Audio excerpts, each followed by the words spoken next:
So now we want to shift into talking about selling. We want to talk about how to convert those prospects that we have into paying clients. Now, I want to spend some time in this video really talking with you about the biggest obstacle to sales success, and in truth, that's you, right? So much of the time that we don't sell, it's because we either don't like selling, or we've convinced ourselves that selling is this adversarial relationship, or we have hang-ups about money and asking people to make a significant investment. And the truth is, they're in front of you for a reason. They want to buy. They wouldn't have given you their time. They wouldn't have given you that most precious commodity they have, that non-renewable resource, their time. They wouldn't have given you their attention if they didn't want to buy. Now, I'm not saying that everybody's going to buy, but so often when we hear people talk about somebody being a tire kicker or they're not serious, I think that that's such a fallacy, because if they weren't at all serious, there's a degree of how serious they are, but if they weren't at all serious, they wouldn't have given you their time and their attention. They wouldn't have come in and put themselves in a position to be in front of you. So I think we need to accept that. They want to buy. Now, do they always have the means to buy? No. Does the schedule always work for them? No. Does the service we're providing always seem like an appropriate value for the investment they're going to make? No. But they want to make a change. They want to do something different. So I think that's the first thing that we have to accept, is they want to buy. And I want to give you kind of an extreme, almost foolish type of example to prove a point. Now, if your service, let's say you're selling a group training program for $179 a month. Well, if somebody doesn't buy, it's not that they didn't want that program. I guarantee that if you would have sold them that program for $5 a month, they would have done it. If you would have sold it for $10 a month, they would have done it. How do we know this? Because all sorts of people join Planet Fitness because they have the best of intentions. They want to do something, and the barrier to entry is really low. We just have to accept that we're raising the barrier to entry, so some people are going to say no, and that's okay, but they want something. They want to make a change. They want something different, or else they wouldn't give you their time. Sure, 10% of the people don't fall into this category, but most of us aren't closing 90% unless we're just taking walk-ins that are already, they have their credit card out and they're ready to buy, right? So I think that's the first step we have to consider when we come to kind of this mental approach to selling, is the people that are in front of us, they want to buy. The second thing that we have to think about is we're on the same team. They wouldn't be here if they didn't want to coach, if they didn't want somebody to lead them, right? They're looking to you for leadership. Now, I don't want to compare what we do directly to like a physician, but anytime that somebody goes to a service professional, be it a physician or an accountant or an attorney, or really, anybody all the way down to a plumber or a carpet cleaner, they're basically saying, look, I either don't want to do this myself, or I need some help to do this successfully, or I know that my time is valuable enough that I don't want to waste it and do the wrong thing. So anytime somebody pays a service professional, they're saying, look, you're better at this than I am. I want you to lead me. I want you to coach me or help me. And it may be, in the instance where we're at, it's not done for you. They still have to do the work, but they still need direction. They still need motivation and accountability and leadership, because otherwise, everybody that would join a health club would be getting magnificent results, right? We know that access to better equipment or convenience, that's not the answer, right? We know that intuitively, because how many pieces of home exercise equipment get shoved in a closet or get clothes hung on them or collect dust? Because that's not the magic. The magic is in getting somebody to do the work it takes to achieve their goal. So we know that we're on the same team. So part of the reason that I feel like some people don't embrace sales is they've had a bad experience in a sales setting. They've bought a car, or they've gone in and been on the other side of the desk buying a gym membership, or something else, and it's this antagonistic tug of war. Well, that's not how sales is supposed to be. Basically, a person is coming to you because they have a problem they want to solve or a goal they want to achieve, and you're the best person to do that. So now we're just we're walking down the same path together, trying to figure out, okay, what's the best way for us to get you where you're trying to go, or for us to solve your problem together within the parameters that you have. Now, their parameters may be availability, it may be cost, and that's fine. Sometimes we can't solve their problem within those parameters. If that's the case, wish them well, send them on their way, even direct them to somebody who can solve their problem within their parameters. But we can say, look, hey, based on what you've told me, what I know, here's the best way that we can help you. Because that's all we're doing. They're paying to have a problem solved. And that's really all businesses are. So we don't think of this sort of thing as antagonistic when we go in, a sporting goods store to buy something, or we go to a restaurant and buy dinner. They're helping us achieve a goal or solve a problem. We don't see that transaction as this antagonistic thing. So when we're on the other side of the desk, we shouldn't think that we're being perceived that way. Really, all this is an opportunity to connect with somebody and solve their problem, or help them really become a better version of themselves. And so we should relish every opportunity we get to sit down with somebody. And we know that for any sort of assistance or coaching or direction or leadership, there's an investment that's going to be made. And it's not just a monetary investment, it's an investment of time, it's an investment of commitment.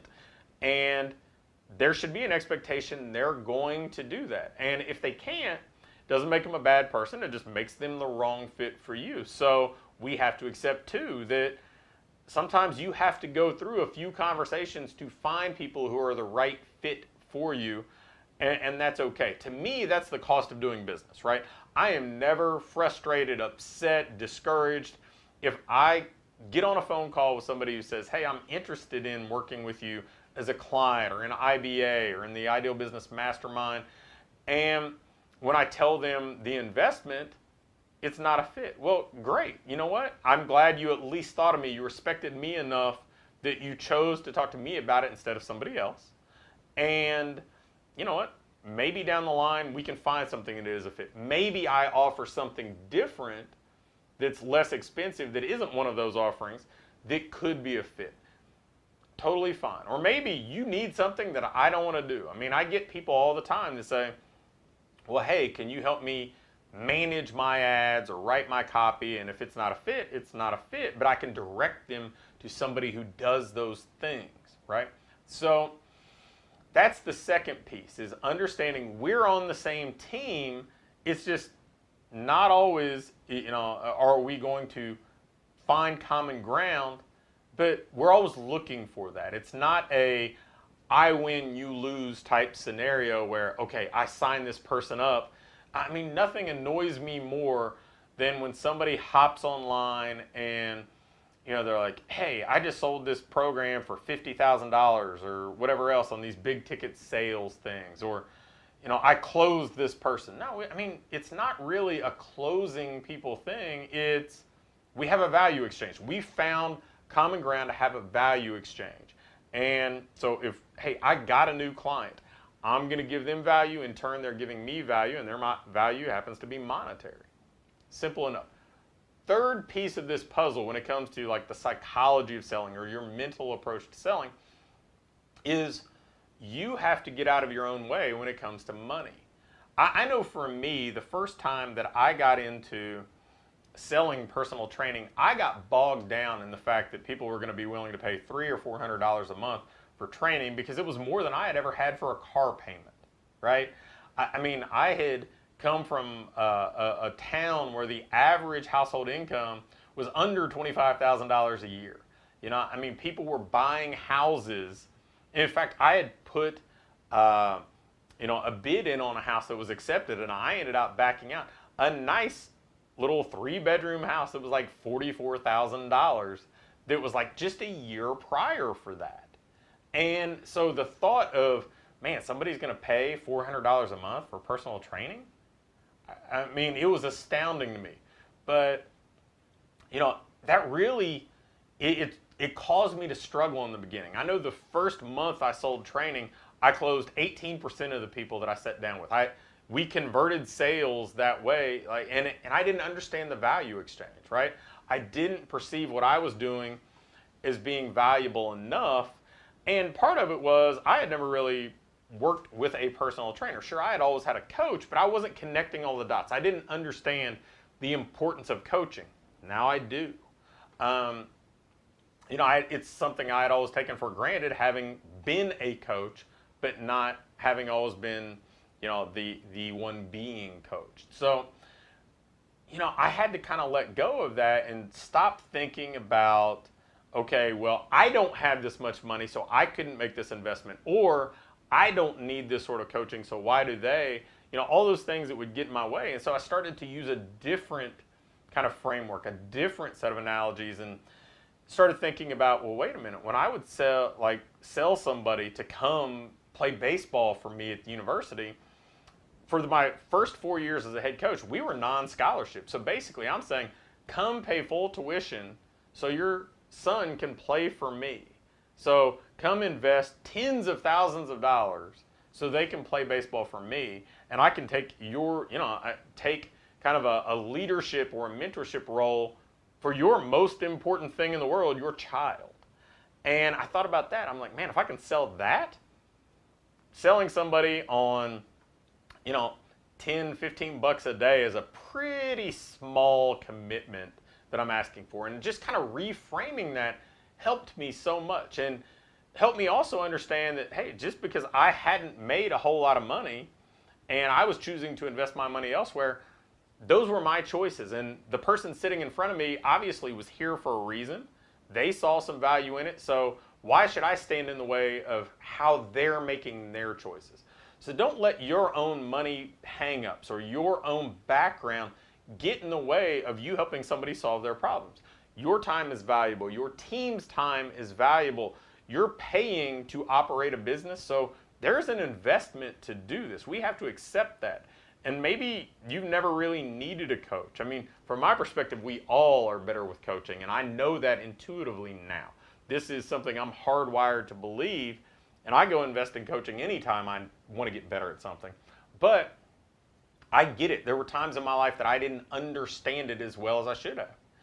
So don't let your hang-ups get in the way of helping you solve this person's problem or help them achieve their goals. So I wanted to go over those 3 different kind of factors when it comes to this psychology of selling training before we actually get into the mechanics of selling training, because a lot of times, you may go through and follow the process step by step and do a great job with that, but if you're kind of timid and not focused and motivated and not excited and inspired when you're sitting down with somebody presenting programs, and you're not, you're almost like expecting them to say no and being defensive, they're not going to buy, because they want you to be a leader. They want a coach to motivate them and inspire them. And if you seem, less than convinced that this is a good deal for them, then they're going to pick up on that.